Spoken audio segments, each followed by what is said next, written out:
Okay, I have started recording. Great. All right. I think we'll get started, even though it seems that folks are coming in slowly or still coming in slowly.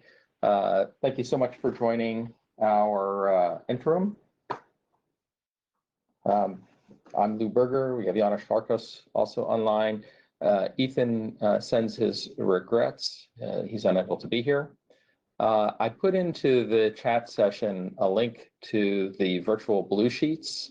It is on Etherpad. Please make sure you go there and put your name at the end.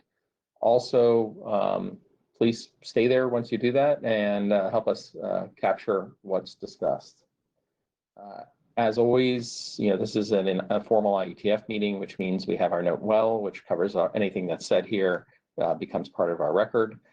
We are recording this call, although I don't see the record. There it is. It's in the upper right. It should say that we're recording. So everything we say is covered by our note well and our IPR process. The slides are also available at that same Etherpad link. If you click there, it'll take you to the data tracker, and you can see that the note well there if you're unfamiliar with it. We're going to try to use chat just for queue management. So you'll see an occasional reminder from the chairs to go do the blue sheet. But everything else, we should just use +Q, -Q to enter the queue and to leave the queue. And we'll call on you. One of us will call on you when it's your time to speak. If you're not speaking, please mute yourself. Looks like everyone's really familiar with remote at this point, and everyone's already done that. So thank you so much. We've already said the blue sheets a few times. The other thing on here is we are using Jabber. There's very few people on it, but that's a good place to chat if you feel like just typing things.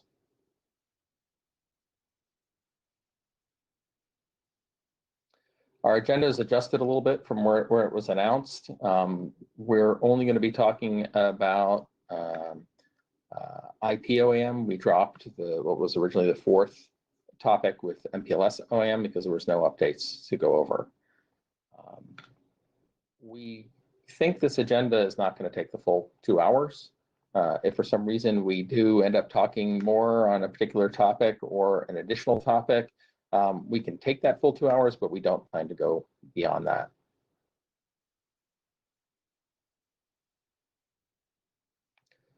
So one of the discussions we thought it'd be worth having with the list is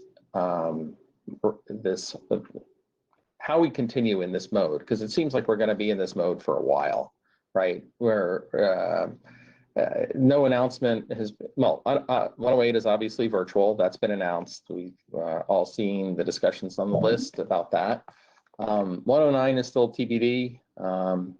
I'm personally skeptical about it. I'm also disappointed, but I'm skeptical that will be in person. But even if it isn't, it is in person. We're going to be working in this mode for a while. And we really wanted to get some input from the group on how they think we should be working. And it's clearly a challenge. We've seen some good discussions on the list. We've always done, had the list as part of our formal process. That hasn't changed.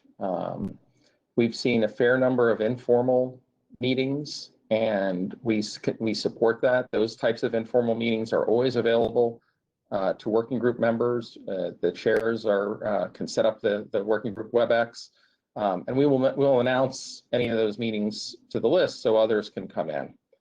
And we also have these virtual meetings, and we're doing this. What we're doing here right now is an example of one. Frankly, it's a lot less attended than an in-person meeting. So it's not clear how successful these virtual meetings will be. And there is a virtual 108 planned. We have put in a meeting request. We're interested in hearing from participants how they think the virtuals are going, the working meetings, this virtual. as well as how we might best continue during this time where we're not doing in-person meetings. So I don't see people jumping in the queue, but here's an opportunity to chime in if you have something you'd like to comment or say. If not, we're also happy to take comments on the list. So I'll pause for a moment to see if anyone wants to jump in the queue.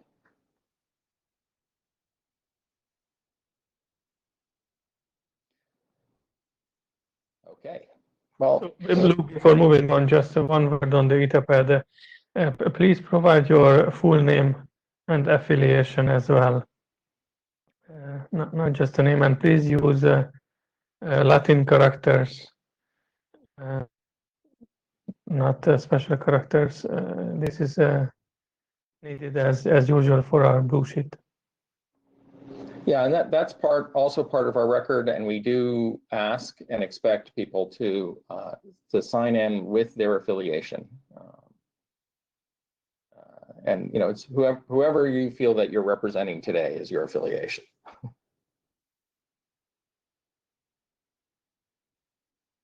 So definitely please do that. Okay, I will then let's move on. If you have thoughts on this, please do send it to the list. It's an important topic. Just a reminder, we do have an IPR process where we formally ask for disclosure of IPR both before adoption and before last call. Generally people are responsive on that, sometimes not so much, and we will ask for explicit responses from all authors and listed contributors before going to last call, certainly. I mean, excuse me, before going to publication request to the IESG. So good news, we have our first set of RFCs published. That's really great news. We also have a number of drafts with the IESG, and some of them just came in or have come in pretty recently, like the security document, but others have been there for a while. Notably, the data plane framework draft, the IP draft, the MPLS draft, well, notably that core set of documents. We do have our AD on, Deborah, so appreciate her attention on this. There's been a little bit of a holdup on moving these documents, on getting them scheduled, primarily because of the discussion on the MPLS document that's going on the list. The list discussion has been that a particular mode of pre-auth or of the replication and elimination is not supported in the current draft. I think the list accurately reflects multiple people's reading of the document. So when I say I'm talking as an individual, you know, because I am also a contributor on this document. As I read the document, the specific point that's at question is that at a relay node, for a particular service that you must send with a single S label. My view is that's a simplification that was taken in order to get the documents done, and that is what the document says. We could pull it back and change that behavior to allow relays to have multiple outgoing S labels for the same service if the working group thinks that it's right to pull that document back for that purpose. I have not personally, I can't make well, I don't know if I can make the call or not. I haven't seen support for that, but I'd like to, and we, as chairs, with chair hat on, would like to give an opportunity to anyone who is on the call to speak up for if they think we should pull the document back to allow this change. And again, the change is that for a particular service at a relay node, you can use 2 different outgoing S labels.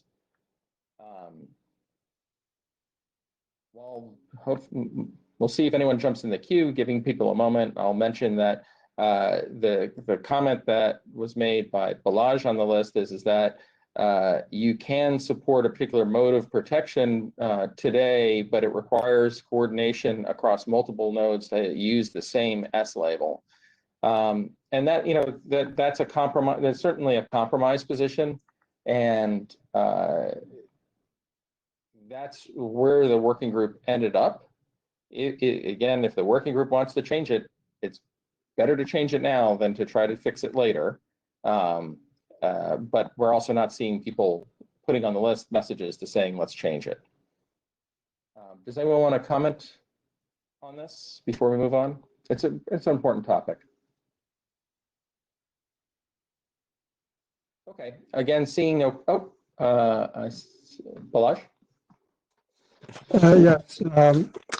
So I think the issue here is that people have different reading of the document, because my understanding is not really the same as your understanding, and I think that the comment that we have received on the list is to a specific point in the document, which is dealing with the S labels. However, the consequences, how to use the S labels and the procedures for the age node and the relay nodes, they are not formulated on that part. So I think that is somewhat confusing, because I think that in that part of the document where we are describing the procedures, we are allowing that behavior that was commented as a missing behavior. But I think during them there were some discussion, and what I have learned is that maybe people read the document differently, which is not a good thing. And I think it would be better to have a really explicit document and not to fix it later. Okay. Let's see, Young Dong is in the queue.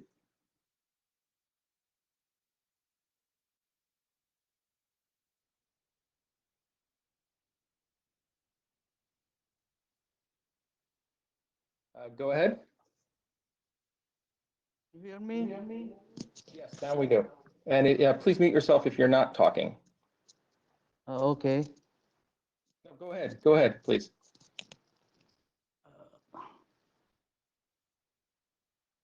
Okay, thank you. Well, I don't have a strong opinion on whether we should pull out the document, the draft from the IESG evaluation or not. But my position is that I realize that a DETNET MPLS data plan solution does not mandate the use of the same label value in all the edge and relay nodes associated with a specific service over the whole network.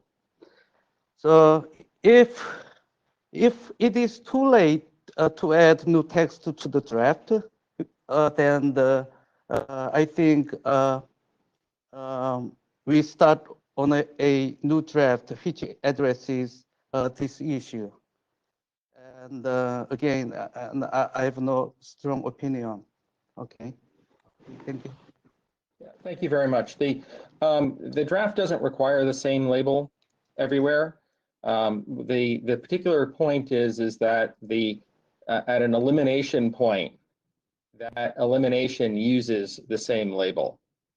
So at each elimination point, you have to, both incoming services, both the incoming forwarding sublayer packets have to come in with the same S label. And that has an implication that if you're doing replication at multiple places, that they have to, each of those replication points have to use that same label.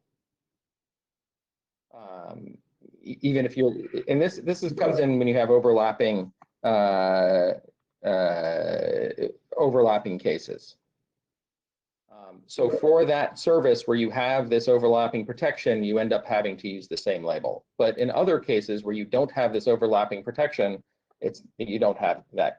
You can use as many labels as you want, or many different label values as you want. But that's fundamentally the question is do we want this other behavior? And to the process point, if we have some small clarification texts, which is not changing behavior and it's just an editorial nature, I don't think it's too late to put those in and without doing a full reset. But if we are doing a change in the data plane behavior, we absolutely have to bring it back to the working group. Greg? Yes, thank you.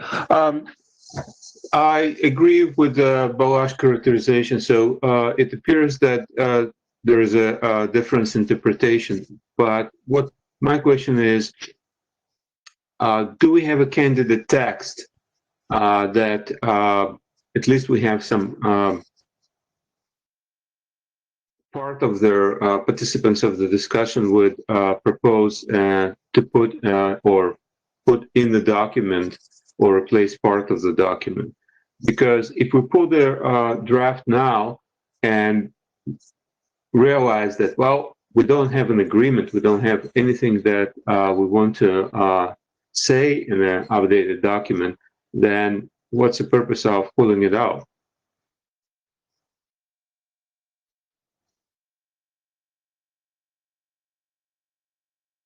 So I think we have to make the decision of, are we trying to clarify the current behavior, or are we changing the behavior? And those are two very different pieces of text. And I think it's the working group has to decide whether it just wants to make sure we have a clear document or we want this different functionality.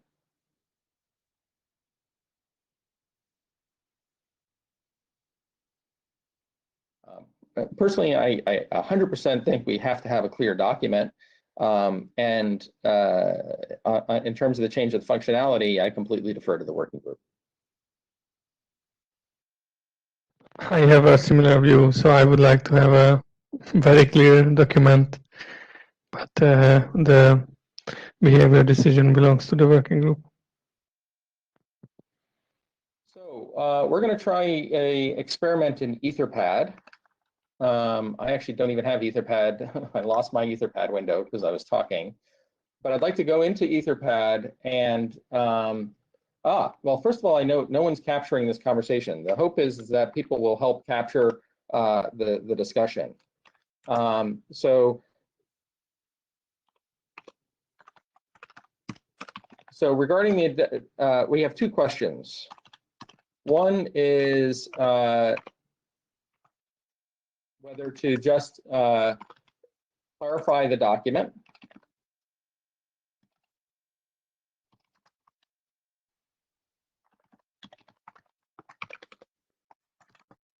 or to do a or to modify data plane behavior to allow relay to send multiple S labels, or actually different S labels for same service. So at the end, if you could just put one letter, maybe your first initial or last initial, if you like either of these, on Etherpad. And again, I'll put the link in Etherpad. Sorry, the link to Etherpad in the chat window. Please go there now. And if you have an opinion, put which one you prefer. It is acceptable to just put your name in two places. For example, I am going to put my name at the end for a clarified document. I'm going to say I don't care about modified document. So this is a little bit of an on-the-fly hum.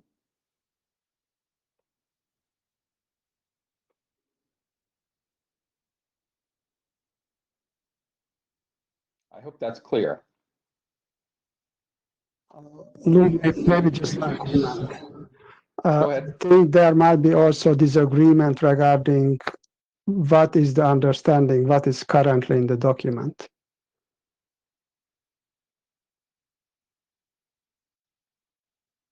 What do you think that it allows multiple S labels on the at a relay node Exactly, for the same because- service? Yes, You think it does? yeah. Or it does not prohibit it explicitly, not to have it. So I think, and that might be the major issue in the document, that when you are reading with what's set in mind, then you will say whether it is allowed or not. Yeah, I don't see your reading. It says there's a single S label per app flow.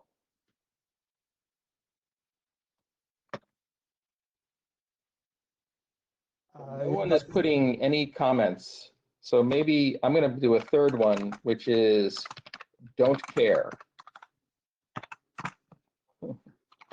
So let's see if people are actually listening. If you don't care about this topic, please just put your either initial or. So, yeah, just for clarification. So, okay, now it's an LB. It was a B for a while. Okay. No, Mistyped, sorry. so please put your initial to either under or in the line of item 1, X or 2, X or B 3. Maybe just one more question for clarification. So I think we are not setting the S label for the service, but we are setting the S label for the member flows. So per flow and not really per service. Well, this goes to the clarification. We'll need to clarify that. And I think that Greg has a good point. We'll have to clarify that on the list. And if that clarification leads with a technical disagreement, and we may still end up sending to the list back. So Deborah, put you on the spot. With respect to the MPLS documents only, if we want to make editorial changes, just to clarify, is it appropriate to do that in its current state? Or do we have to send it back to the list, even just to the working group, even just for editorial?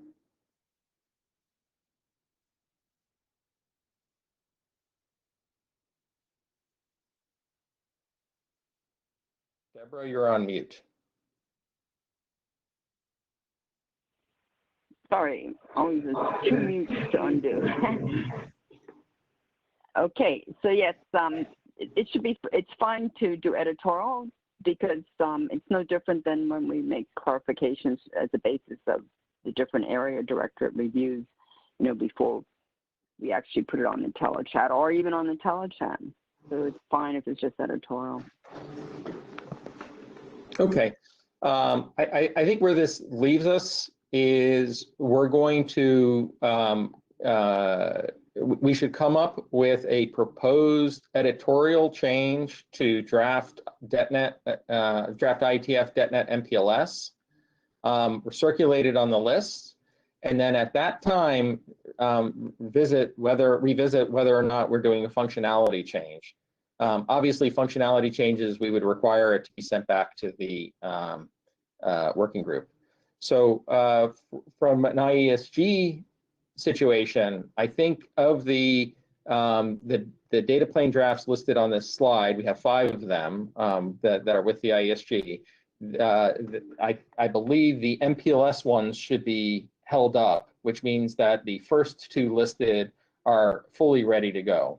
But the MPLS ones, we should wait until we get this clarification. I actually don't think it'll modify the last 2, but obviously if the base document isn't there, we shouldn't proceed with the other ones that are dependent on it. Deborah, is that clear that the first 2 can continue, and it's only the MPLS related ones we want to just hold for the moment, and we may come back and say we need to take that 3rd document and have it sent back to the working group? Yes, that's clear. Hey, just make sure, because this is sort of a new rule the ISG has, that any comments from any of the area directorate reviews, you need to respond to. So make sure whoever is holding the pen for those two documents that they can say that they've been responded to. Otherwise, when it comes up on the telechat, that will be a big blocker, because they will say that. And you don't, in an area directorate review, you don't have to actually change something, but you do have to show due diligence that you responded to it. Okay. So whoever's holding the pen. I think just make Balaji sure already they've sent out been- summaries, but we'll do a double check on that. Okay. Okay, great. So for that, we really did respond to every comment. So it was double checked, and we are good on that front. Okay, so we're going to move on. Hopefully, get us keep us on track to just have some good discussion time also available for Yang. Thank you all who participated, and it's good for the whole working group to be aware of the situation. Obviously, as we said, we're going to resolve this on the list. That's always where we resolve issues. Okay, I see. Go ahead, please. I missed that you were in queue. Okay, thank you. This is Youngdong anyway. In the question you put in the Etherpad, I need to modify the second option. Modify data behavior to allow relay to send different S labels for same service. But as far as the relay node is concerned, we can understand that the relay node can send different S labels to different outgoing member flows. I don't have issue with a relay node. I'm concerned about edge node. Here, the edge node, the only text I see is only one S label is allowed for multiple outgoing member flows. So I would like to propose change. Second question there, from relay to edge. Okay. Okay, I've just made the change to try to clarify that. So it's both edge or relay. Or relay or edge and the relay nodes or whatever. I mean, okay, this is fine. Okay, thank you.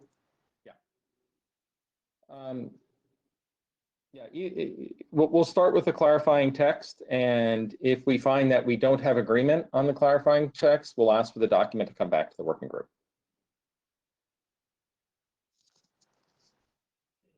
You want to do it right now, or? No, on the list. Oh, okay, thank you. Yeah, thank you. Yeah, we only have 26 people. That's a small group compared to what we normally have in terms of participants. So, as always, our formal process is we resolve issues on the list, but it's good to get the discussion of people who are here. Okay, so the last topic I think we have here is on rechartering.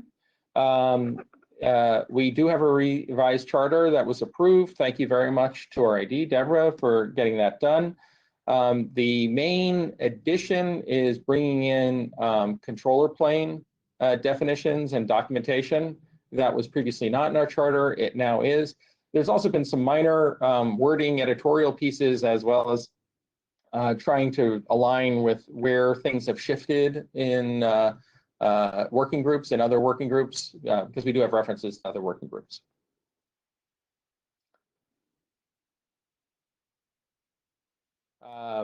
So that change is reflected in also an update on our deliverables, our milestones and deliverables. We have a bunch of items that are done. That's always great to have done items. And we have updated dates on our current document set, and I think these are in line with the documents that we have in flight, with the exception of the controller plane framework. We had some good momentum on the controller plane framework. I suspect that the 107 being virtual may have slowed us down a little bit, but we are definitely looking to adopt the document that's being discussed on the list. There are there's open comments.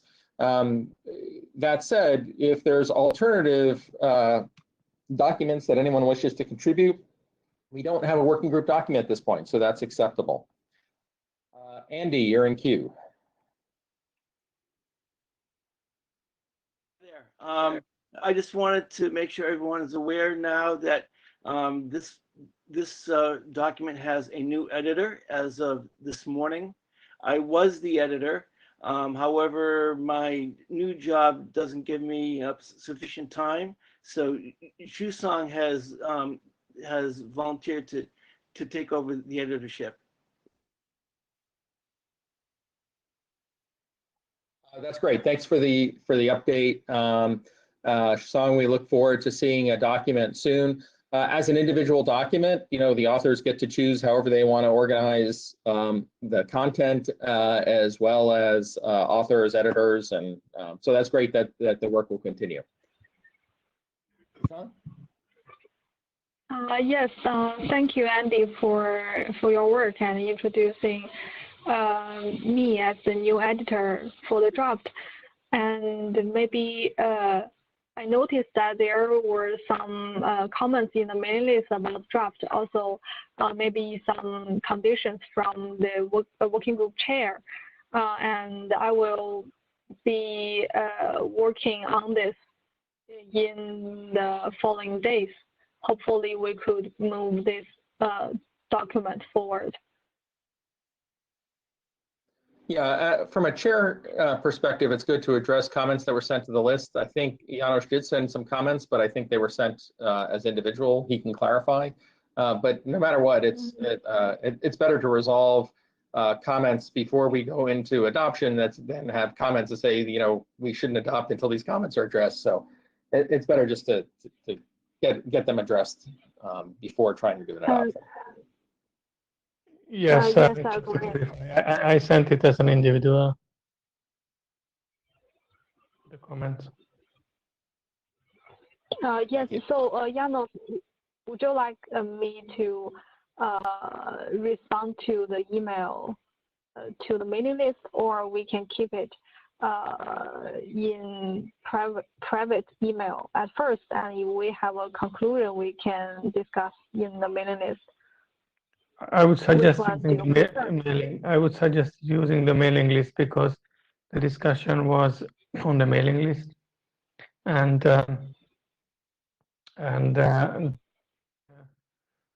email, I think you might be wrong, was that Andy was about to make updates based on the discussion. So I think it's better to sure. continue with the group or in the list. Sure. And also, if anybody is interested in the work, yeah, please contribute to the document or give me comments or questions in the mailing list. I will try to answer it and also cooperate with other authors in the document.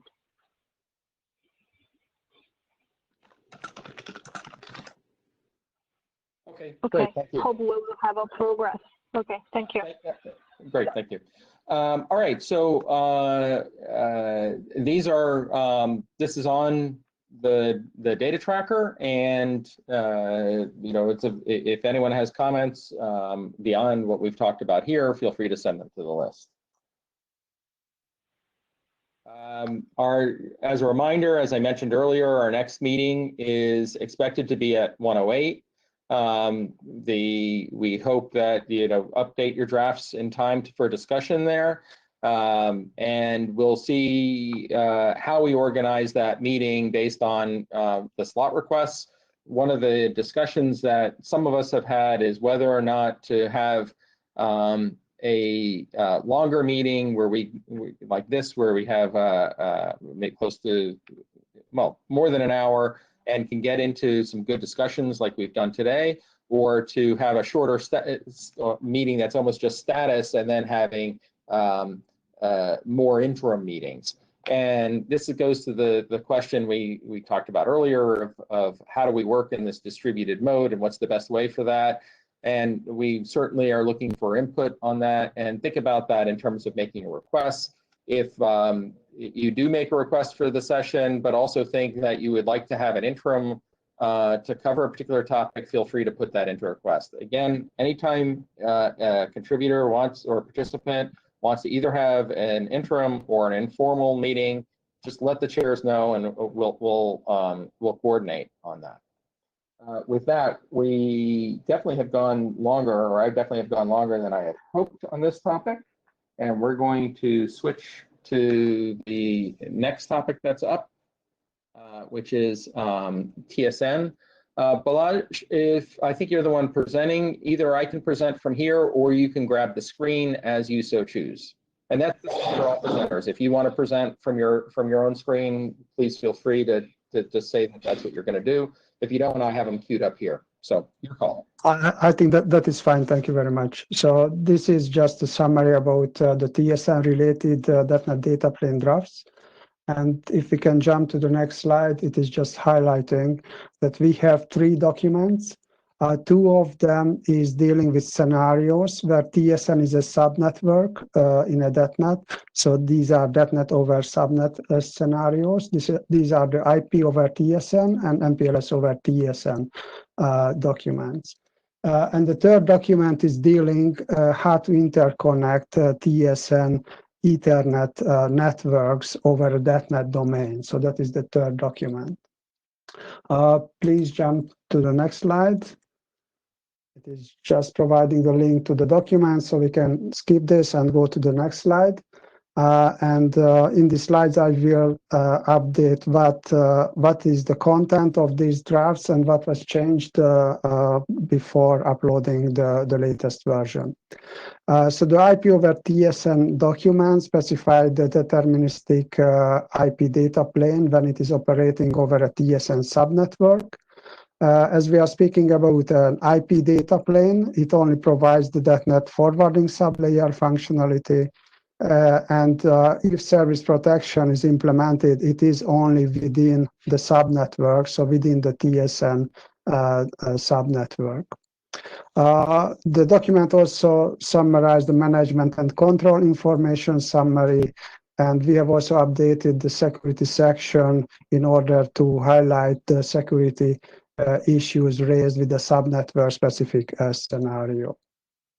The next slide is summarizing practically the behavior from management and control information perspective, what you have to provide. We have defined the functionalities for a TSN-aware IP DETNET node. And that node is practically a member of both the DETNET domain and the TSN subnetwork. And within the TSN subnetwork, the DETNET node behaves like a TSN-aware talker or listener. So that is the role that it must fulfill. Of course, the DETNET flow related parameters and identification, they must be converted to TSN stream IDs and stream related parameters. There are 3 sets of information which have to be provided in order to configure such a DETNET IP node in order to use the TSN subnetwork. So there are DETNET IP related configuration because it has a DETNET role. It has TSN related configuration according to the TSN role, but that node has inside the TSN subnetwork. And the 3rd set of configuration parameters are related how to map the DETNET IP flows and the TSN streams. The next slide is showing the MPLS over TSN document. If we can jump to the next slide. It is describing the scenario where a TSN subnetwork is used to interconnect MPLS DETNET nodes. MPLS data plane provides both DETNET service and forwarding sublayers. We have taken the service protection interworking out of scope in the document, so this is something that is left for further study. That means that service resiliency related functionalities which requiring a sequence number, they are TSN and MPLS specific, so they are not interacting in the current version of the document. It is also summarizing management and control information, and the security section was also updated in this document. And the next slide is showing also the management and control information stuff. It is very similar from structure perspective to the IP scenario, but of course here we are speaking about MPLS DETNET domain and MPLS node. It is acting from TSN subnetwork perspective, again, as a TSN aware talker and listener role, and we have to map the MPLS DETNET flows to the TSN streams. So here we have also very similar to the previous IP over TSN scenario, 3 sets of information for configuration. One is related to the DETNET role of the node. The other is related to the TSN role of the DETNET MPLS node inside the TSN subnetwork. And the third set of information is required in order to map the DETNET MPLS flows to TSN streams. So these were the 2 documents, how to use a TSN subnetwork. And if we jump to the next slide, it will show the scenario where DETNET data plane is used to interconnect TSN networks over a DETNET MPLS network. Here the concept is that the TSN streams are treated as DETNET app flow at the edge of the DETNET MPLS network. DETNET domain practically behaves like a big TSN relay node for the TSN streams, and the ports and the service proxy on the edge node, they are practically can be treated as a port of that TSN relay node. We have described the procedures regarding TSN over MPLS scenario. There are procedures for TSN functionalities, DETNET service proxy related procedures. This is the functionality which is mapping the TSN streams to DETNET flows. Then the DETNET service and forwarding sublayer related functionalities. And here, similarly to the previous document, there is a possibility to have service protection interworking, but this is something that is for further study and not covered in the document. This document also have a management and control information summary and the security section to describe the security-related aspects. And the next slide is summarizing the management and control information. Here, practically, the major focus was on the service proxy functionality on the edge nodes. Service protection interworking was out of scope, and here is also 3 sets of information for configuration, the TSN role related, the DETNET role related, and the mapping related information. So this is about the 3 documents, and on the last slide, we have summarized what was changed since the last revision. So there were editorial updates, abbreviation section, references, clarification, typos, they were corrected. We have fixed also the conformance language to have it fully done. We have updated the security section, practically based on the lessons we have learned during the IESG review of the data plane documents. And there were also Shepherd review comments which were updated in the document. So we have made all these changes. And this is where we are. The document is quite stable, so I think what we have done is fine tunings and make a better explanation, but the basics, how it is working, it was not changed in the last two versions of the document. Any questions, comments? You didn't say what you expect the next step to be. We think that this is ready for Workgroup last call, so it is quite stable. So it would be great to have some Workgroup last call on the documents. Yeah, I think that's, I agree. I think that's what the document is. With Chair or Shepherd hat on, I will be shepherding these documents. I would say you've addressed sort of my entry comments. I have not done a full review. There's a normal last call process, and we're going to follow that. But I do think the documents are ready for last call, and I don't see a reason not to proceed with that at this point. Does anyone have any other comments they'd like to make about if they think the document is particularly not ready for last call? And I said document, it should be documents, plural.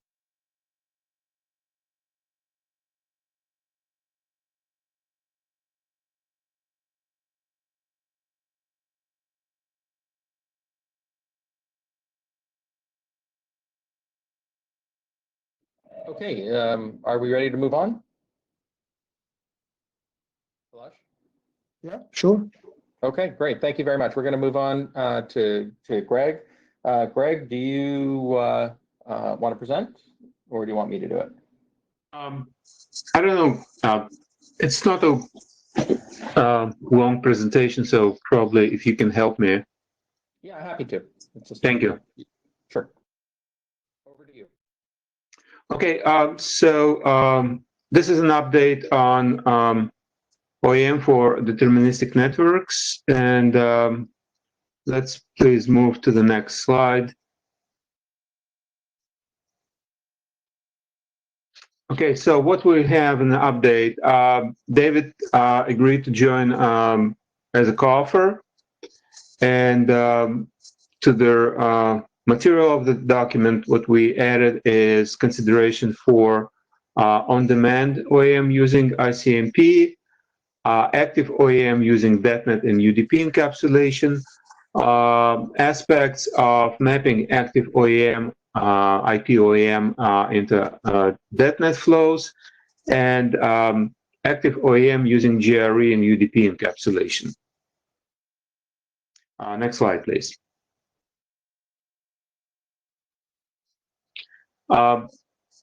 What we have when we discuss active OEM.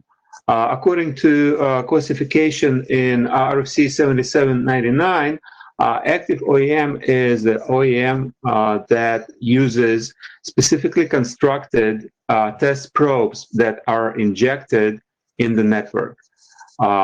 So it's well familiar to us ping and trace route, so it's the ICMP protocol in IP, or it's a layer 2 link trace.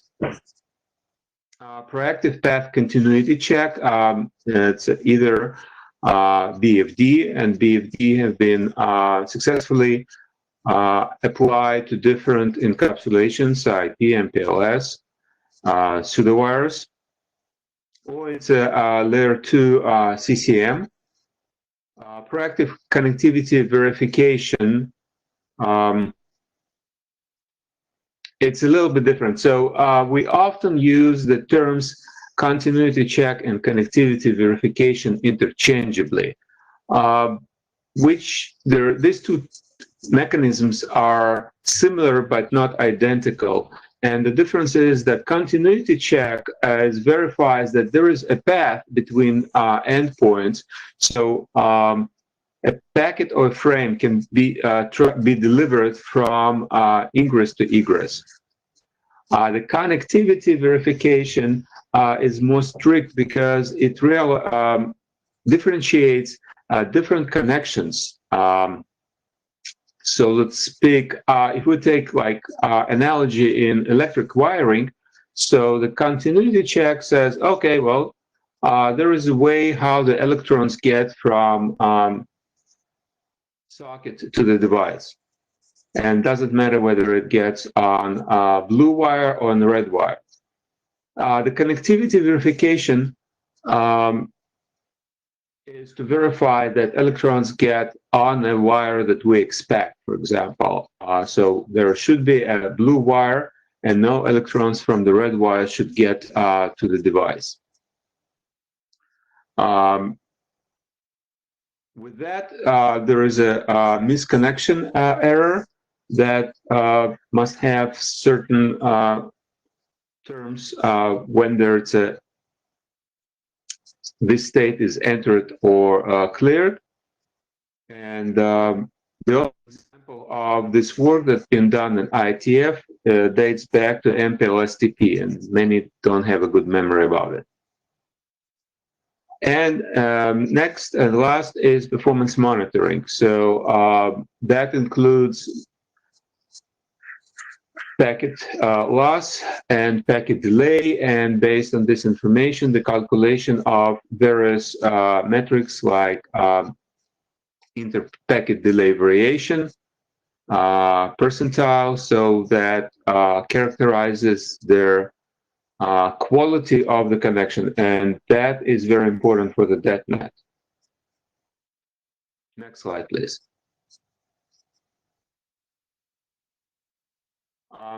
Okay, so the first protocol, it's ICMP. And when we talk about ping a trace route in IP, sometimes we forget that it's being supported by the separate protocol. True, it might be realized using some other mechanisms because, for example, there is a UDP ping and TCP ping, but the most commonly used is ICMP, and it uses their IP protocol similar to UDP. For their ping and trace route, we need to have support for echo request, echo reply, and certain number or subset of error messages, like destination unreachable or TTO. And the challenge for us in DETNET that we're not only mapping the IP DETNET flow, but then we need to map ICMP packet that is generated by specified IP DETNET node and addressed to another specified IP DETNET node. And the challenge is that if we have a multipath environment, that needs to be done on multiple nodes. Next slide. Active OEM in the DETNET and IP encapsulation. So this simple drawing to present their idea of what it looks. So we have UDP tunnel. This is DETNET over UDP. So the destination UDP port is specific to this type of transport. And there is a one-to-one mapping in the tunnel of their DETNET flow being monitored and active OEM test probes that are performing various OEM functions that I mentioned earlier in the presentation. The challenge here is that the tunnel, as it always is, end-to-end. So the whole IP domain looks like a single hop for the DETNET flow and resulting for active OEM. Greg, I'm going to recognize myself as being in queue. So you're proposing basically a data plane, a new data plane encapsulation, which is an IP flow, IP DETNET flow inside a UDP tunnel, right? Just to be clear, that's what you're proposing. Yes, that's basically what we have in editor note saying yes. It does propose a new transport, new data plane, which allows us to do active OEM. And if it's if the working group thinks that this is a viable solution, then probably this work has to be done outside of this document. Yeah. What about, I noticed that the document doesn't contain any discussion on control plane. I sort of expected you to draw the same picture, but instead of say UDP tunnel, make that as an aggregated service. Do that just through the control plane. Well, actually, I think that if we go to the next slide, so that's where we talk about mapping of active OEM in the IP DETNET flow. So the critical for active OEM being useful and accurate in useful in fault management and tracing the path, and accurate in performance monitoring is fate sharing. So that test probes do fate share with their flow being monitored.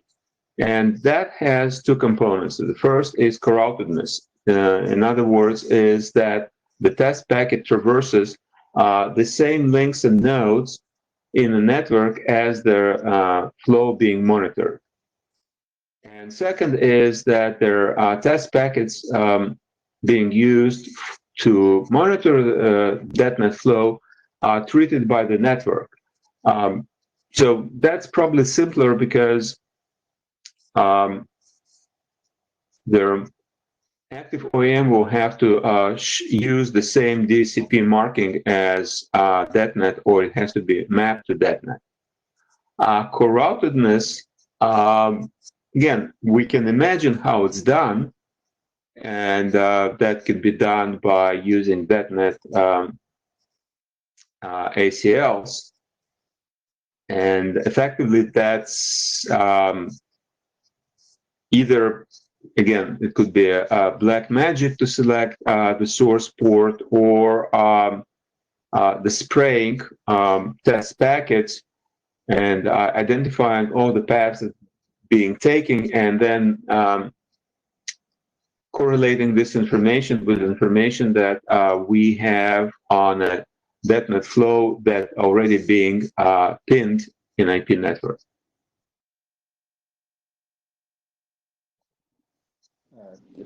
Again, just as an individual, I think you're missing here that you can also control the treatment on the network through the control plane. Unlike a typical IP network where flows are routed on destinations, we're doing per service. We allow for per service traffic treatment, including path selection via the controller plane. And I think you're missing this here. I'm not going to make the comment again for the rest of the presentation, but I can take it offline with you if you'd like. Yes. Yeah, let's take it to the list, and then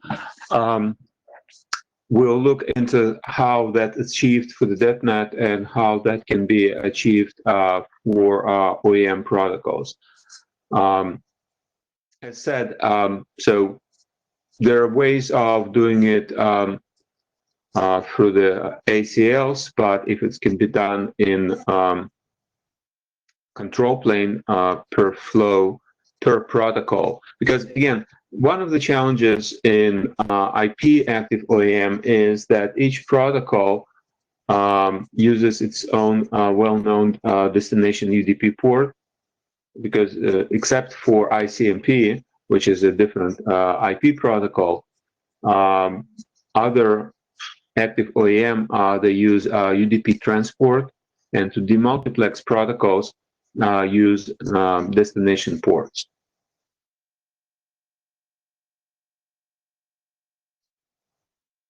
Okay, next slide, please. So the other is to use active OEM in GRE and UDP encapsulation. So it does not affect IP DETNET flow, and only OEM is encapsulated. So it reduces the scope of the problem, and only this GRE and UDP has to be mapped to IP DETNET flow that's being monitored, and itself GRE and UDP may use Ethernet OEM Y1731, which is provides their comprehensive tool set. It's a combination of ping and trace route, connectivity, verification, continuity check, and performance measurement, loss measurement, and delay measurement. And that has another nice bonus feature that it simplifies interworking with the TSN domain, because TSN uses Y1731 protocol for OEM.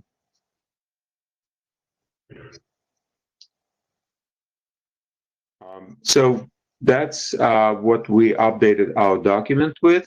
Next slide. We have Balazs in queue. Okay. Yes. I have one question regarding your UDP tunnel encapsulation, and it is a question for clarification. So does it mean that practically you have to take each packet and decide during the forwarding whether it is an OEM packet or a normal data packet, and you have to forward? Well, for GRE and UDP, or No, for the UDP tunnel, your previous. DETNET over UDP. You had a slide, I think, just going two back where we have the figure. Yes. There is a DETNET over UDP. Yes. Again, because it basically makes the whole IP DETNET domain as a single hop. So at egress, there will be encapsulation. At egress will terminate the tunnel. So practically, there will be a mapping into the tunnel based on certain rules and control plane. It could be control plane, for example, like what we're doing with their advertisement. It could be BGP-based control plane or something else. but that means practically that OEM functions cannot be in the intermediate nodes. You are expecting them only at the end of the UDP tunnel. Okay, there is some tricks that we're playing with what's called transcending thing. So basically, you can know how your tunnel is traversing the domain, but effectively, yes, you are absolutely correct. The domain from OEM perspective will look like a single hop. Okay, thank you.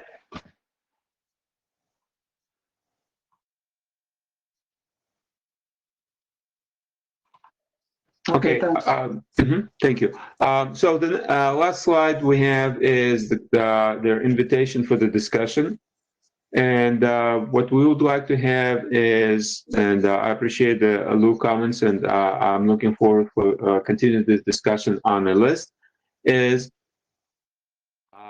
what needs to be added to the document. There are too many options, so definitely we would not recommend all three options.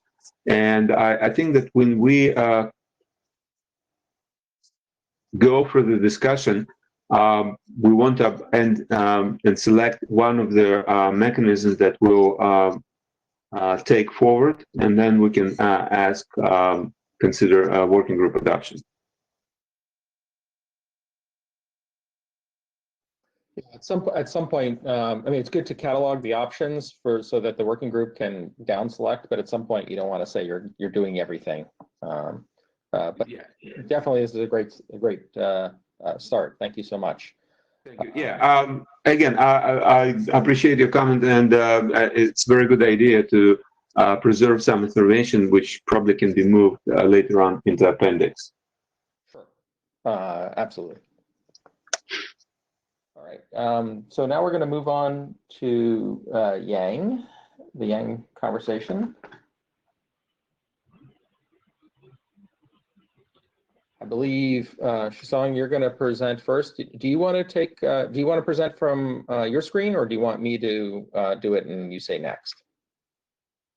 Lou, please help me to show the screen, because there will be multiple others to do presentation. Okay, great. Thank you. Thank you so much.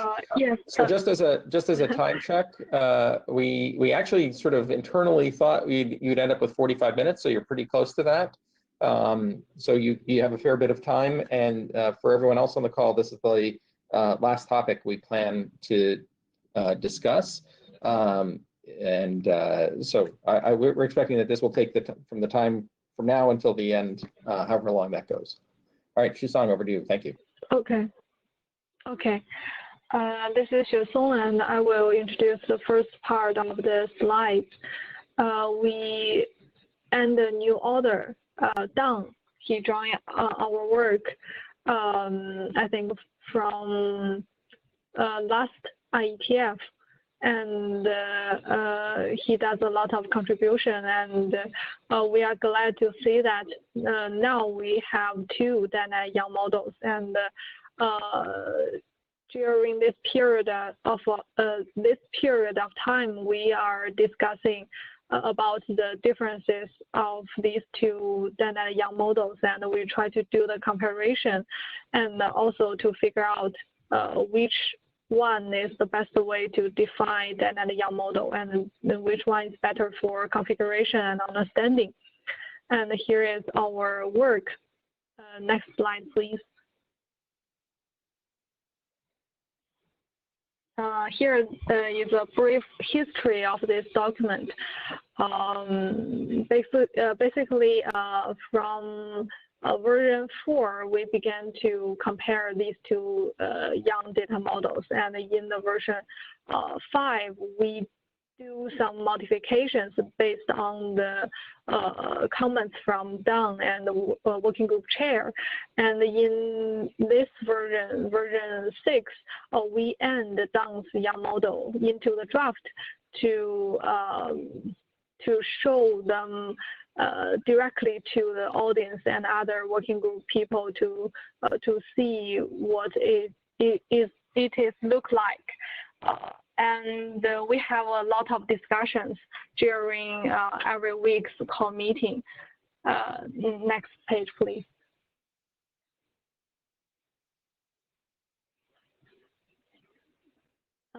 Here is the scenario covered by DETNET Yang models.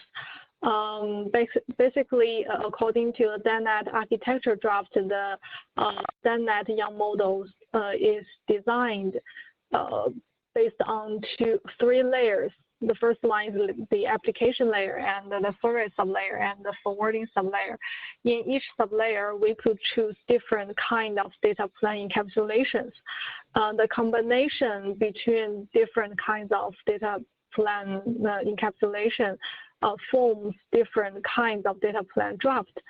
And the intention of the DETNET Young model is to cover all the existing data plan draft and pay attention to not create new ones. And in the current version, we could cover the first three drafts listed here, the DETNET IP, DETNET IP over MPLS, and DETNET MPLS. And the other drafts are not totally covered in the existing Young model, but we will try to cover them in the following versions. I will take an example to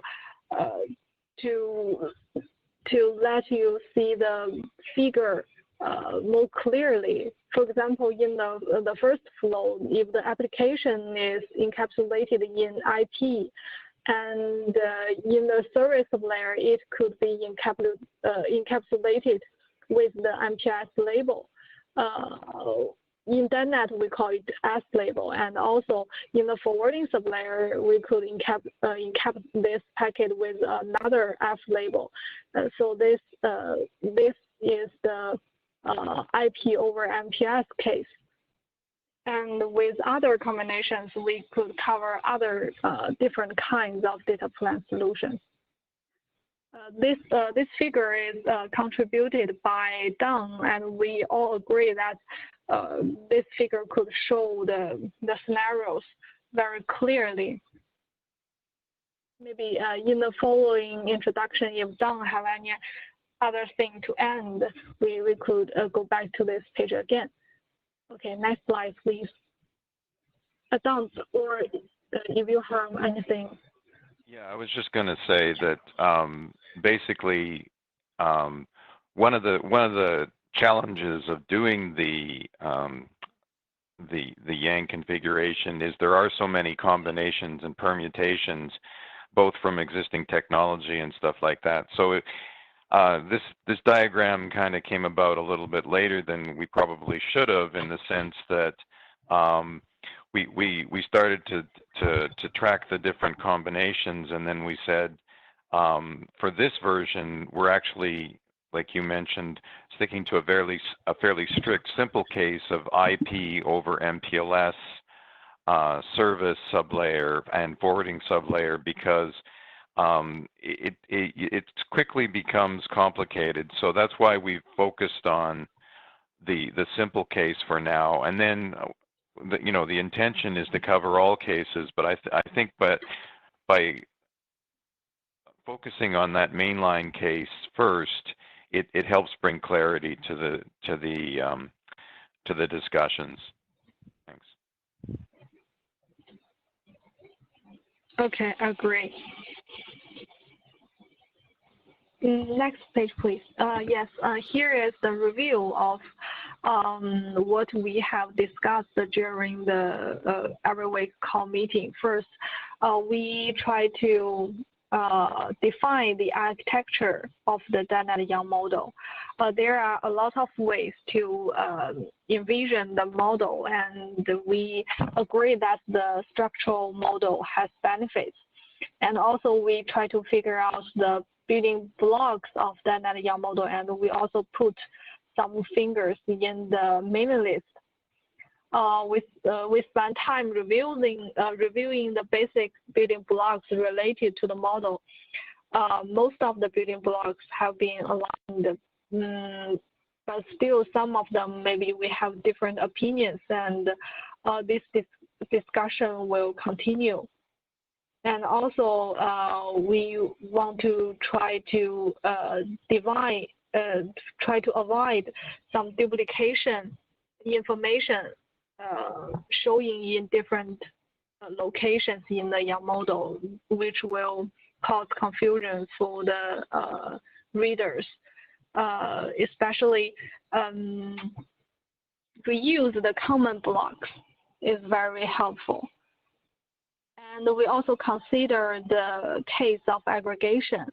Consider a mainline case of an application, IP application, MPS data service sublayer, and then MPS forwarding sublayer. And also, once this is agreed, we can add more case for aggregation.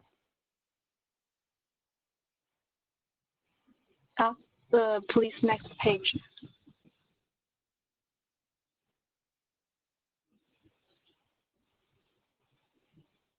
As I have mentioned, there are two existing young models in the current draft. One of them is contributed by Yuanchao and one of them is contributed by Deng.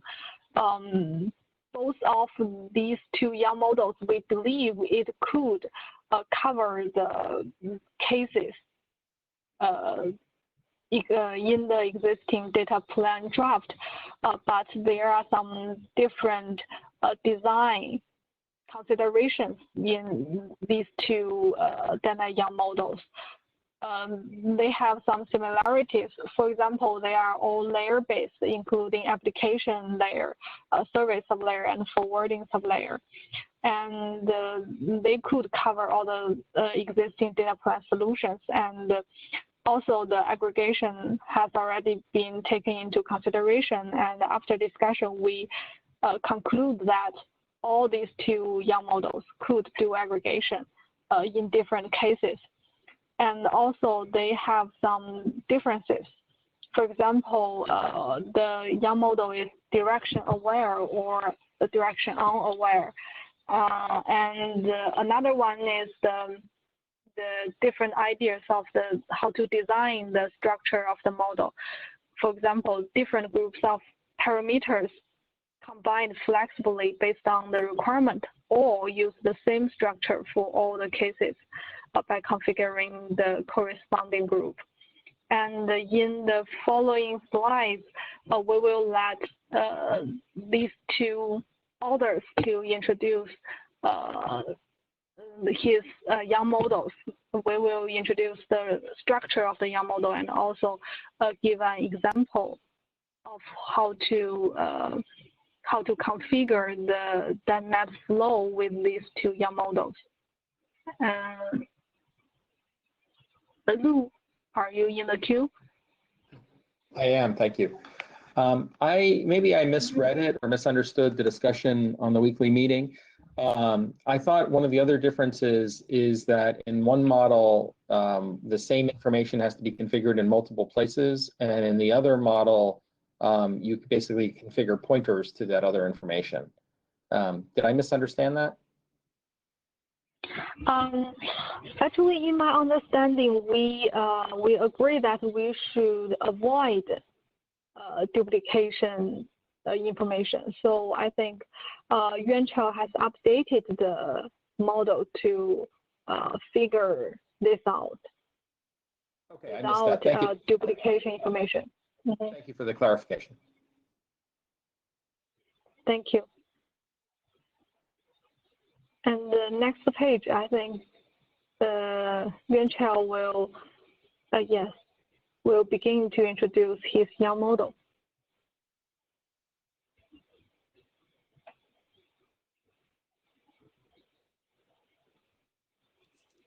Hello. Can you hear me? Yes, please. Configuration young model have three part of container. One for the F-flow. This is F-flow container.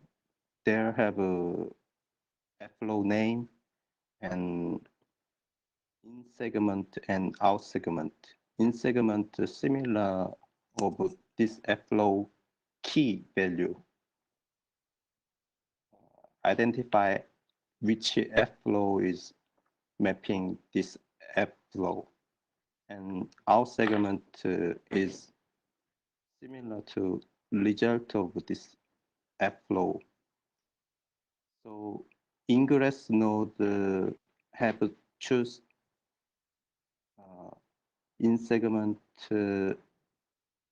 has MPLS IPF flow, and out segment have choose related service sublayer reference point. Egress node have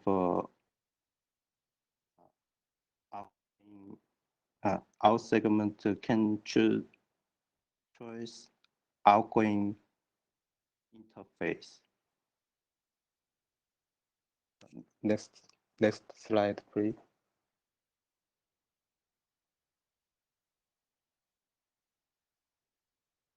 This container is a service sublayer. Service sublayer has a name and their operation. In segment, the same as this service sublayer key value.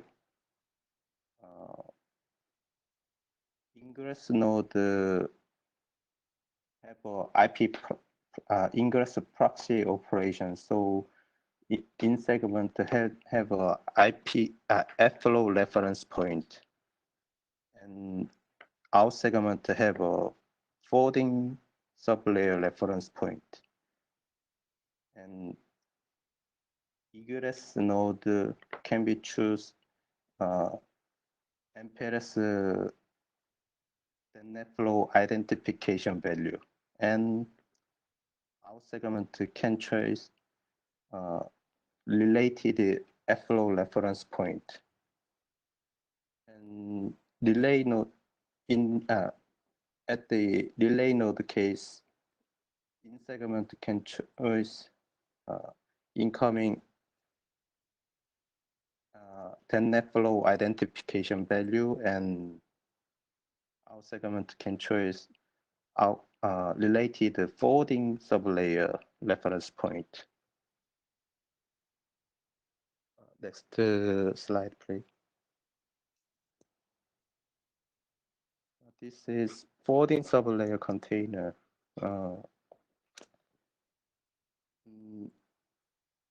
In segment and out segment have a service sublayer reference point and forwarding identification value and related service sublayer and outgoing interface. At the relay or ingress node have a service sublayer reference point. Choose service sublayer at ingress in segment, and out segment can choose going interface reference point. Relay node and egress node choice can choose in segment have a forwarding identification value, and out segment is service sublayer reference point. And at the transient node, in segment can choose forwarding identification value, and out segment is have a outgoing interface reference. Next slide, please. This is example topology. Their incoming IPF flow 1.1.1.1 to 8.8.8.8. Ingress node have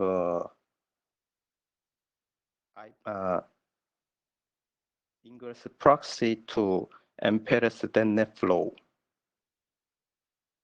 and egress node terminate the DETNET flow and outgoing IPF flow. And relay node 1 have a relay node 1 can be replicate two member flow, and relay node 2 eliminated two member flow and outgoing one single compound flow. Next slide, please. just 1 second on that slide. This is the the point at which we began having the discussions about the S labels and the different values for the S labels. So those S labels could be all the same as well. Single relay node 2.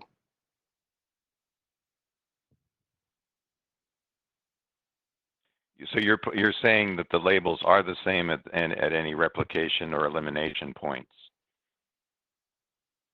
Yes. Yes, but they could be the same all the way through too. Yes.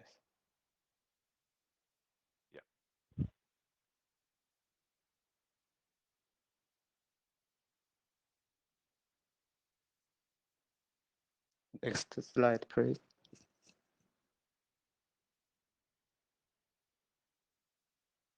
This is configuration example for ingress node. There have 3 configuration. One for the flow. Flow have a app name is app1, and in segment have a interface 0 and source and destination IP address.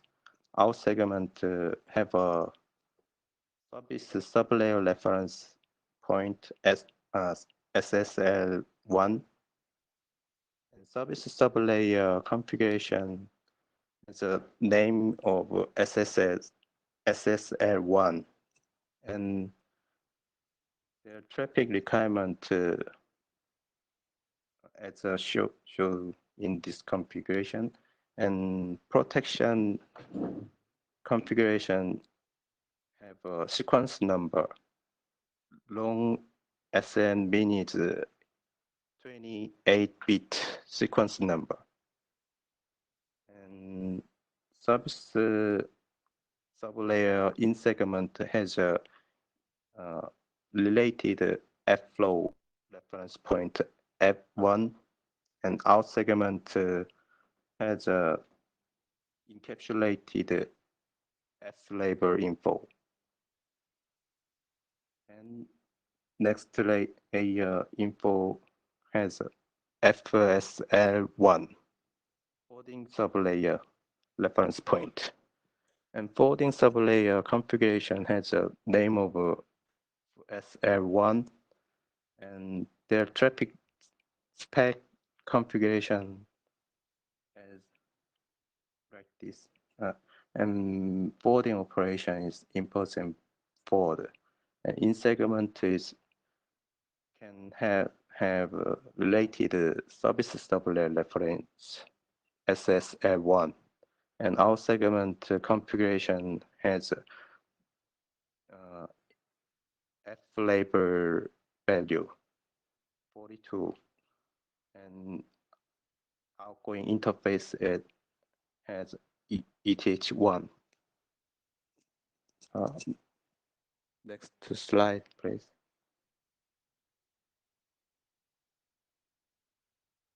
This is for example for relay node. Relay node, first of all, have configured forwarding sublayer for terminated LSP. So forwarding sublayer configuration have a name of FSL1.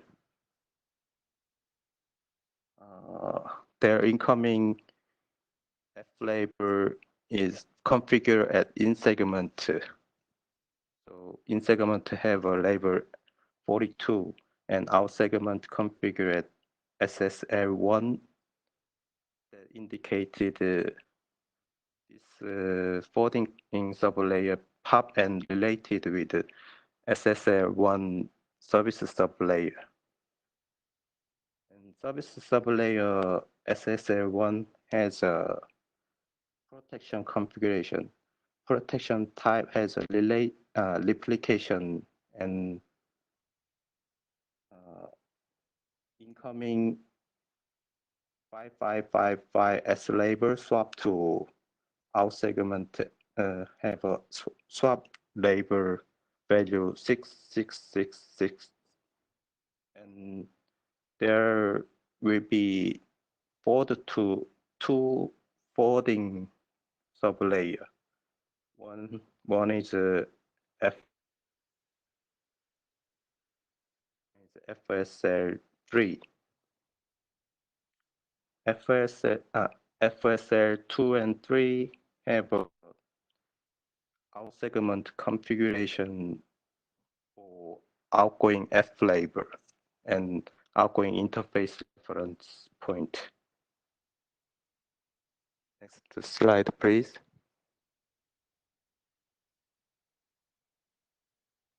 This is for transient node configuration. Transient node in segment configuration for the F label, incoming F label, and outgoing out segment configuration for the outgoing swap F label. So their folding operation type could be swap and fold. Next slide, please. This is configuration for relay node. There happen for elimination.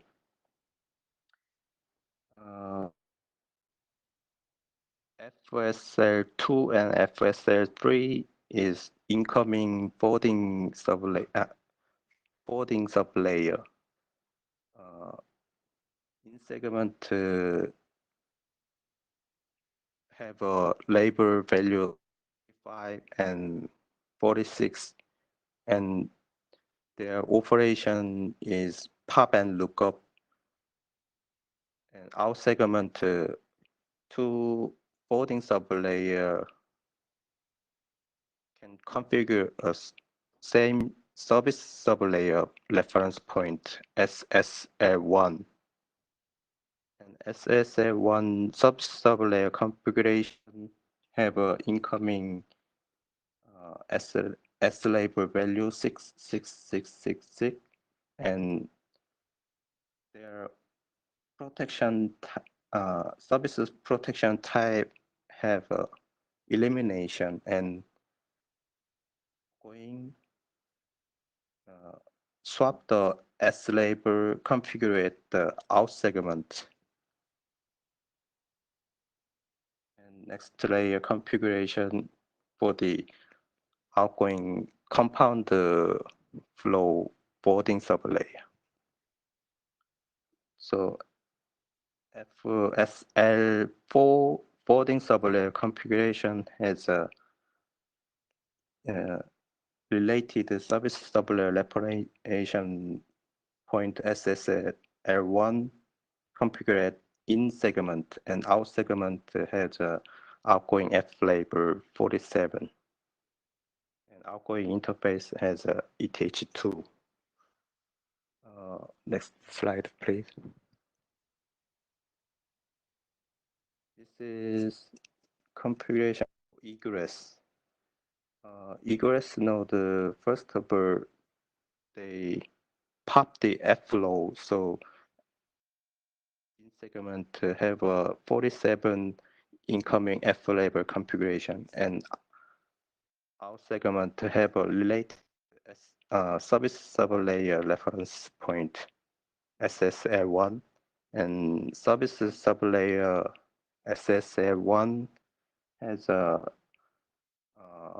S label value 7777 at the in segment, and their out segment has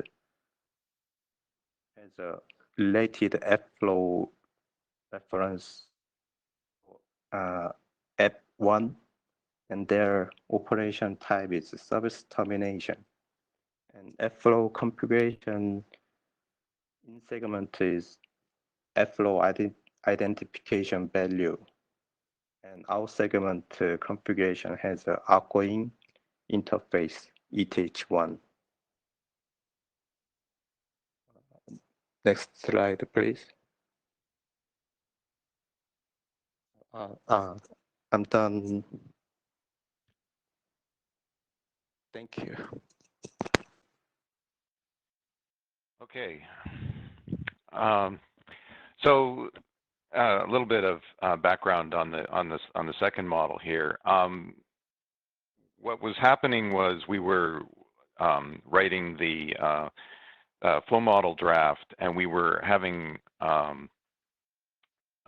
difficulty mapping what was in the flow model map to the Yang. So that was the origin of why we started with another model, and it was basically to model more closely following the flow model. Now, over time, the actual two models have become a lot closer together. So, you know, regardless of what we choose,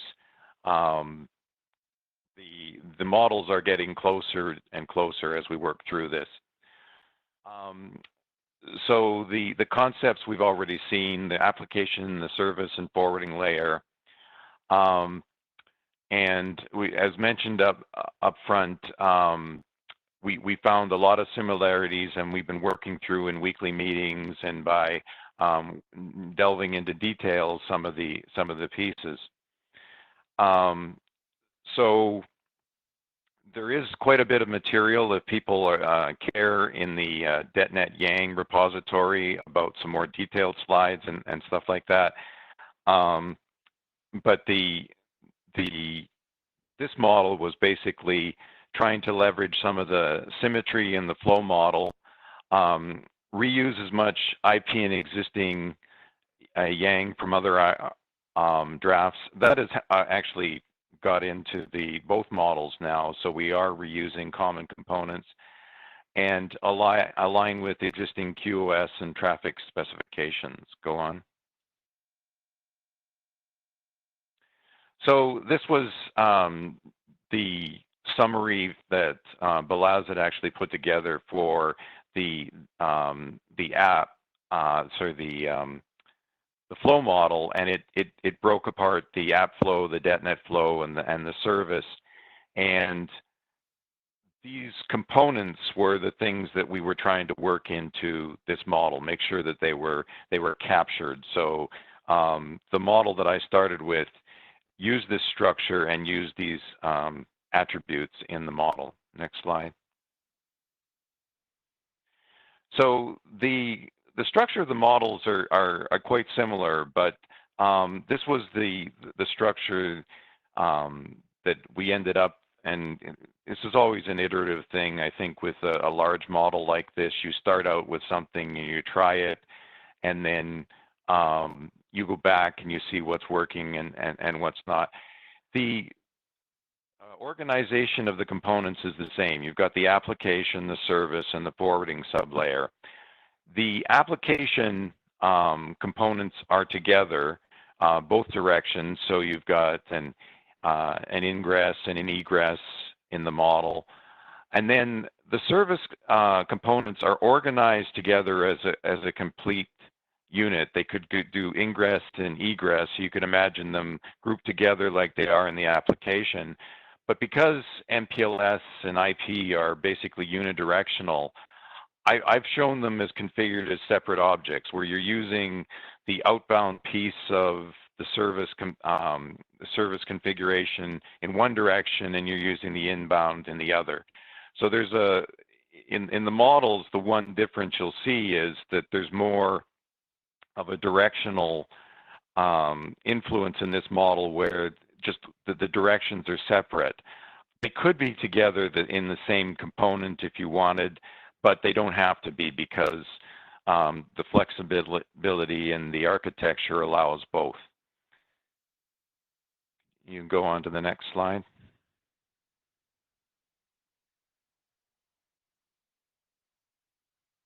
So when you look at this level, and this is a summarized level of the applications tree, you see very similar to the the previous diagram that Young Cho presented. The one difference is that,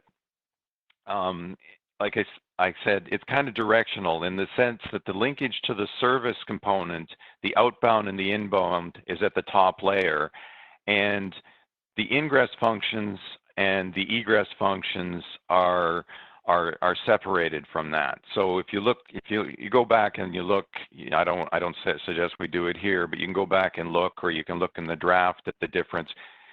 That's one of the differences in the model. So when you're configuring, you'll see that we go down one branch in one side, and then you go down the other branch in the other side. You can go on to the next one. Similarly, for the service sublayer, there's an outbound side and an inbound side, and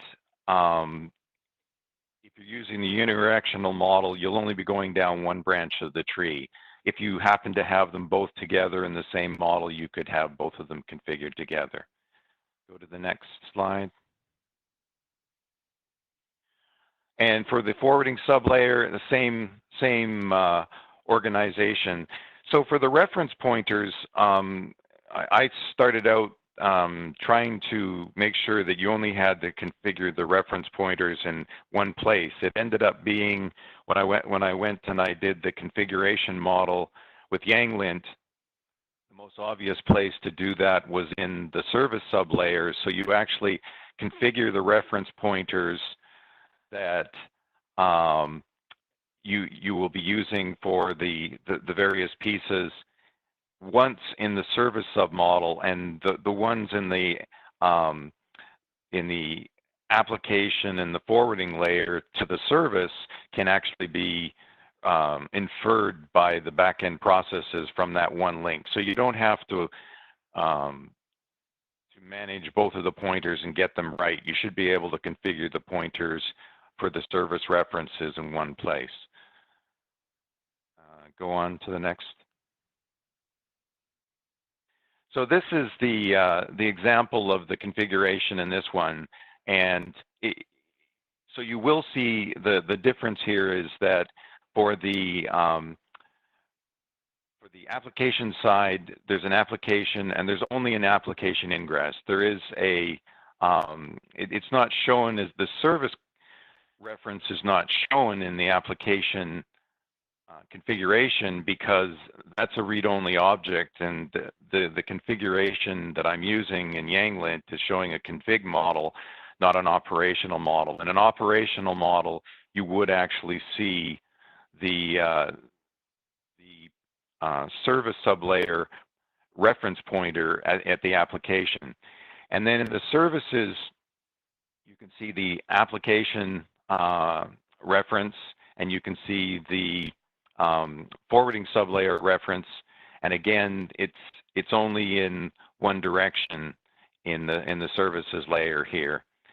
And then the forwarding sublayer, again, you've got the reference because it's configured in the services sublayer. You don't see it in the forwarding model because this is a config model. You would see it in the operational model. So very similar attributes. We kind of aligned our examples to similar pieces so you could compare them more easily. And this is just showing down at the bottom. This is basically an application, an edge node configuration showing all of the three components. Go on to the next one. So in the reverse direction, when you're coming back in from the forwarding sublayer, you have a very similar structure, but now we're going an input in the forwarding sublayer, and that goes into the service. With the MPLS, you just need to identify it by the service sublabel, and it knows because of the application that is tied to that label, it can refer to that application, and then you have the application piece, and then the application configuration for that. So that's basically where this model stands. It still needs a few pieces as we work through the different cases, but that's the overall organization. And I would say that we have come a long way in using common components and common names. So we're getting pretty close. It's getting harder and harder to see the differences. Next slide. So at this point, we have to figure out for the model what we're doing, and then get some more input from the working group if they feel, you know, anything in these models in particular should be kept. And we should be discussing here what the next steps are. Open the floor up. We've got a bit of time left to, you know, for some people to ask some questions and to get a feel for what we think the next step should be in this. Yeah, I have to say that I think from, you know, I've been attending the meetings and also sort of trying to track the general situation, but I think it's really hard to see what the core differences are and what the core question that's being asked of the working group. I don't know if it makes sense to go to back to that similarities and differences slide. You know, presumably it's in these differences that the questions exist, right? I don't know which author I'm addressing this to. Obviously, I'm addressing it to any author. You know, does it make sense to talk from here and say, you know, what, and for one of the authors to specifically say, what question are you asking of the working group? And if you're just saying you're giving status of where you're working through and that you're going to continue working through these in the weekly meetings, that's fine. You know, that's actually a fine statement also. So I think that the strategy that we've been following was we had the models and we're now starting to validate it with the configuration. I think the configuration piece, I view the model as the superset tree and the configuration as the subtree that, you know, the user has to deal with. And I think that's bringing clarity to the subject. If you look at what was presented today, the only difference that I see is that, not the only difference, but the major difference I would see between the two models is that in the original model, there's this concept of an in segment and an out segment. And in the model that I presented, there's a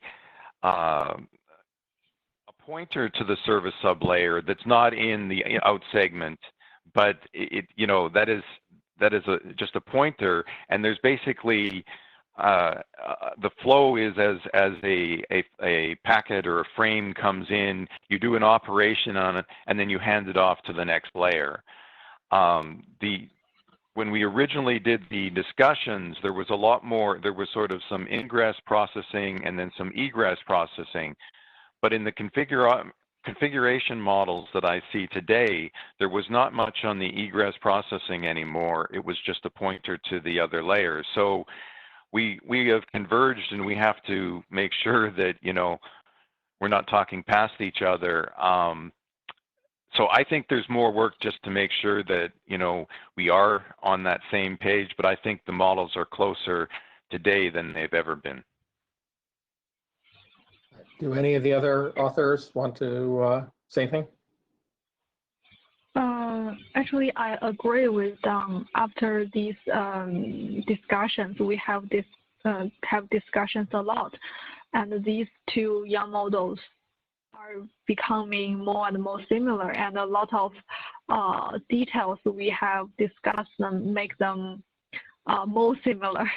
And I think maybe it is hard for the working group to give direct suggestions because there are a lot of details in the young model, and it is difficult to see which one is better in the call meeting. And perhaps from my point of view, I just want to show the progress of the young model to the working group. And after the interim, we will continue to have the call meeting. And if the difference is not so significant, I think we could fix them together and to make a better young model, to combine these two models. This is my opinion. Okay. Thank you. Xiao, do you want to say anything, or do you agree? I agree. So, I mean, from my standpoint, I'm hearing that this is just an update and to let people know that the work is continuing in these weekly meetings. The meetings are announced and open to everyone. So, you know, I appreciate the update and also the work to work towards, you know, moving things that are maybe differences into, you know, figuring out the similarities and figuring out how to bring these together. If you do hit a point where you want input, you know, specific input, or you know, hit a roadblock, certainly feel free to bring it to the list. I know you're discussing this on the list, and that's great. Also, we can discuss it at 108, which isn't too far away. So from my standpoint, I appreciate the update, and more importantly, also is appreciate the hard work to bring forward an integrated solution. So thank you.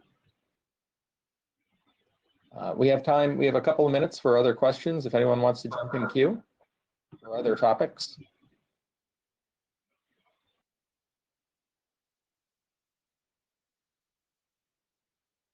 Well, with that, then I think we can close the meeting. Janos, any final words?